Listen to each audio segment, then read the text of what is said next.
লাখ টাকার লক্ষ্মী লাভ সিজন 2 এর অডিশন এবার কাঁথিতে। হ্যালো বন্ধুরা, ভিডিওর প্রথমে বলি ভিডিওটা স্কিপ করো না।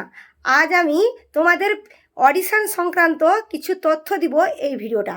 তো তোমাদেরকে কিন্তু মনোযোগ সহকারে এই ভিডিওটা পুরোটা স্কিপ না করে দেখতে হবে। তো তোমাদের অনেক প্রশ্ন আছে যে কোন সাইজের ফটো নেব, কত নম্বরের, তারপরে কেউ কেউ বলেছ কটার সময়, কি নিয়ে যেতে হবে, ফর্ম কোথায় ফিল আপ করবো, ফর্ম দেবে কি না, বাড়ি থেকে ফর্ম নিয়ে যাব নাকি, আরও একটা তোমাদের চিন্তা ছিল যে টাকা পয়সা লাগছে কিনা। তো এটাও অনেকে কমেন্টে লিখেছো। তো কমেন্টে কে কে কী লিখেছো সেটাও আমি কমেন্ট বক্সের থেকে নিয়ে পুরো স্ক্রিনশট দিয়ে দিলাম। তো অনেকে অনেক প্রশ্ন করেছো, সবার স্ক্রিনশট দেওয়া তো সম্ভব নয়। তো কিছুটা আমি স্ক্রিনশট নিয়ে তোমাদের মানে কি বলে দেওয়ার চেষ্টা করলাম এই ভিডিওতে। তো কোনো টাকা পয়সা কিচ্ছু লাগছে না ওখানে, একদম বাস্তব কথা। তোমরা ভাবছো টাকা পয়সা লাগছে, কিন্তু নয়। একটা শুধু ফটো নেবে, সঙ্গে আধার কার্ড নেবে, আর বাড়ির লোককে নেবে, আর মনোবল নেবে। ওকে।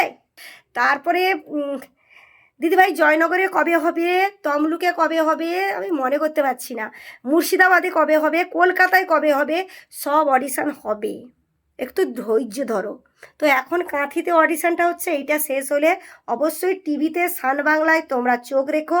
কবে কোথায় কেন, কিছুদিন আগে তো বর্ধমানে অডিশন হয়ে গেল। যারা বর্ধমান থেকে দেখছো ভিডিওটা অবশ্যই একটা কমেন্ট রেখে যাও, তোমরা কে কে গেছিলে বর্ধমান ডিস্ট্রিক্টে লাখ টাকা লক্ষ্মী লাভে। তো এই অডিশন নিয়ে অনেক তথ্য আমি এই ভিডিওতে দেব। তো প্রথম তোমাদের বলি যে পাসপোর্ট সাইজ বলতে এই সাইজের ফটোটা নিও। তো আমি এই সাইজের ফটোটা বানিয়েছি, দেখতেই পাচ্ছ। এই সাইজের ফটোটা বানাও, সকলে 2 কপি করে পাশে রাখো, আর সঙ্গে আধার কার্ডটা রাখো।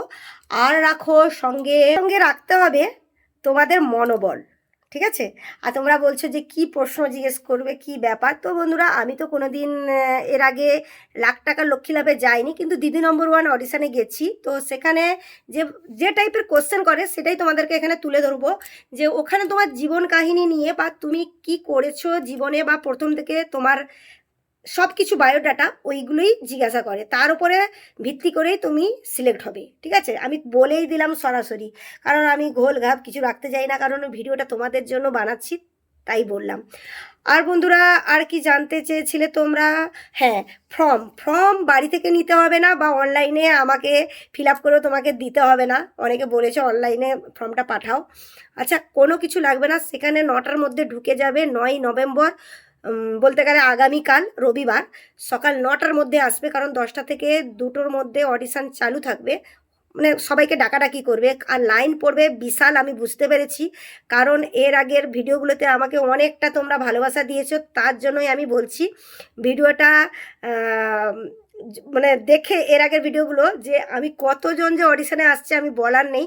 তো আমি বলতে পারবো না কে কে কোথা থেকে আসছে, আমাকে অনেকে জানিয়েছে। তো এলে অবশ্যই আমার সাথে দেখা হচ্ছে, আমি দেখা করতেও চাই। আর তোমরা চলে এসো ঝটপট করে। আর যারা আসোনি, কোনো বুকিং টুকিং কিছু লাগবে না, সরাসরি এলেই হয়ে যাবে। তো আমি তো যাচ্ছি, সঙ্গে আমার মাও যাচ্ছে। তো আমার মা ভিডিওটা দেখেছো, আমি একটা ওকে দিয়ে ভিডিও বানিয়েছিলাম মাকে দিয়ে। তো মা আর আমি দুজনেই যাচ্ছি অডিশনে। অডিশনে গেলেই তোমাদের সাথে দেখা হবে একদম সামনাসামনি, খুব মজা হবে কিন্তু, ঠিক আছে। অডিশনে পাস করি না করি, আমার কিন্তু খুব মজা হবে। অডিশনে যেতে পেরেছি, তোমাদের সাথে দেখা হবে এত ভালোবাসার মানুষের সঙ্গে। তাই বলছি ঝটপট দেরি না করে চলে এসো 9ই নভেম্বর রবিবার কাঁথিতে। কোথায় বলেছিলাম? খড়গপুর বাইপাসের কাছে রাখাল চন্দ্র বিদ্যাপীঠ, ঠিক আছে। সেন্ট্রাল বাসস্ট্যান্ড থেকে বেশিক্ষণ লাগে না, 10 মিনিটের রাস্তা। সেন্ট্রাল বাসস্ট্যান্ডে নামলেই 10 মিনিটের রাস্তা, ঠিক আছে। আর যারা এগরা থেকে আসবে তাদেরও তো কোনো অসুবিধা নেই, একদম কাছাকাছি, পায়ে হেঁটে একদম খড়গপুর বাইপাসে নামবে, নেমে পায়ে হেঁটে 2 মিনিটের রাস্তা। তো আমি লোকেশানও বলে দিলাম, সময় কত লাগবে বলে দিলাম। আর আমি কাঁথিরি মেয়ে বলো, বউ বলো, কাঁথিরি, তাই আমার কিন্তু খুবই সুবিধা, তোমরা বুঝতেই পারছো। আর তার জন্য কিছুই নয়, তোমরাই সব কিছু। আর দেখা হচ্ছে, সব কিছু ডিটেলসে বলতে পারলাম তো, আর কিছু লাগছে না, ঠিক আছে। তোমরা মাথা খারাপ করে ফেলো না, বাড়ির লোকজনকে সঙ্গে নিয়ে এসো, আর দেখা হবে সকলের সাথে। ভালো থেকো, সুস্থ থেকো, আবারও কোনো ভিডিওর সাথে দেখা হচ্ছে। এখনকার মতো টাটা। তো 9ই নভেম্বর রবিবার দেখা হচ্ছে।